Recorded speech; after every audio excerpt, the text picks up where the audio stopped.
uongozi wa shule ya Jubilation Nursery and Primary Schools ambao leo wameandalia siku ya kipekee na jambo la ajabu la baraka sana juu ya presentation ya vipawa na karama na utashi na uelewa wa watoto, kwamba baada ya kumaliza masomo yao wanapoenda university pengine wangependa kusoma nini.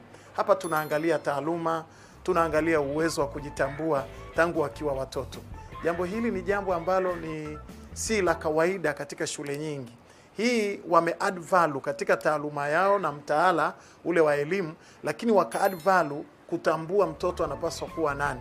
Leo mimi nimeshangaa sana kufika kuona wengine wamevaa kabisa kama masoja, maaskari, wengine wamevaa kama wanajeshi wakubwa, tena wanajeshi wa Umoja wa Mataifa. Wengine nimeona hapa ni matrafiki, wengine nimeona ni madaktari, wamevalia makoti yao ya kidaktari.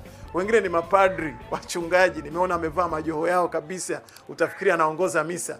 Nimeona wengine ni manesi, wengine ni mainjinia, wamebeba na nyundo na misumari, wamevaa makoti yao yale ya kiinjinia na kofia ya kiinjinia. Na ni watoto wadogo, wengine kabisa wa nursery school, wengine wa pre-unity, wengine wa darasa la kwanza na darasa la pili na madarasa yote yaliyoko hapa. Nitumie fursa hii kwanza kuwapongeza sana uongozi wa shule, nimpongeze pia mwalimu mkuu na management yote ya walimu kwa jinsi ambavyo wameweza kuwa na ubunifu huu mkubwa. Katika Afrika tulikosa jambo hili, kwa sababu wakati mwingine mtu anaanza darasa la kwanza mpaka chuo kikuu kwa kukiremisha tu, hajui yeye ni nani. Lakini hapa imedhihirisha ya kwamba hata kama mtoto hajajua kusoma, imeonyesha kabisa ndani kwamba anajifahamu yeye ni nani. Kwa hiyo hii imeleta heshima kubwa, na nimeona kwamba kuna tofauti kubwa kati ya akili na elimu. Akili inatangulia elimu, alafu elimu ilikuja baada ya akili, kwa maana ya kwamba hata watu walioanzisha hii taaluma ya shule na elimu nyingine duniani ni watu ambao walikuwa na akili. Na kinachoonekana hapa ni kujenga uwezo wa mtoto wa akili ya kujua ni kitu gani ambacho anaweza kafanya katika maisha yake. Narudia tena kusema ninawapongeza sana. Nimeona ni kitu ambacho kingepaswa kuangaliwa hata na Wizara ya Elimu, kuencourage mashule mengine waweze kufanya kitu kama hiki, kujenga ile akili ya mtoto na kutoka kwenye ile tabia ya kukremisha mpaka kufikiri, yani kutoka kukaririsha au kukariri mpaka kufikiri, kutoka kukariri mpaka kufikiri. Na hapa watoto wanapewa nafasi ya kufikiri.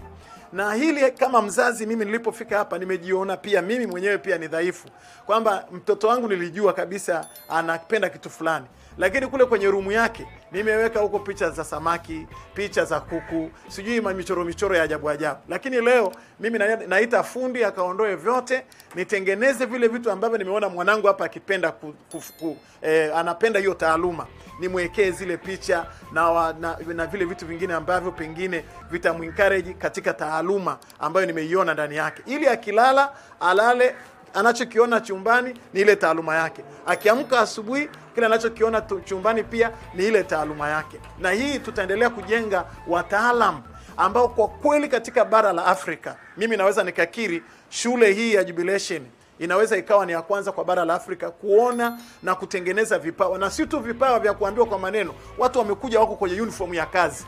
Kwa hiyo hii imeleta heshima kubwa sana, na ninaomba wizara kwa mara nyingine waone umuhimu wa kusababisha watu wapende taaluma. Mimi ni miongoni mwa wachungaji ambao nimefika chuo kikuu na nikawa nina semina huko za vyuo vikuu. Unamuita mwanafunzi aliyeko chuo kikuu, unamuuliza unasoma nini, anakuambia ninasoma taaluma fulani, na nyingine zimekuja zinaunganishwa majina nisizitaje kwa heshima hizo taaluma.